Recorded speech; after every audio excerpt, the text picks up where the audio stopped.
And the doctor says to Bill, when he's trying to get her to make that decision, he says, if your future is predicated on the continued suffering of this creature, is it worth saving anyway? And she just says, screw it, no, which I think is really great. And that's another sort of historical fact that if you do a little bit of digging is in some way tangentially related to that, because we were talking earlier about, I said that, the slave trade was outlawed in England in 1807. It was finally outlawed throughout the empire in the 1833, and then finally abolished, because that's how you have to do it, in 1838. But the way it was abolished was that the government of the United Kingdom had to pay all of the slave owners throughout the colonies, and they had to take out a giant loan in order to do it. That loan was not paid off until 2015.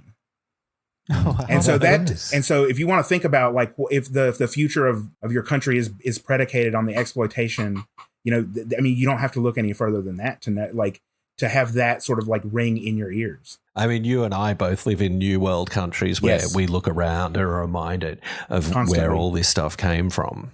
Yes.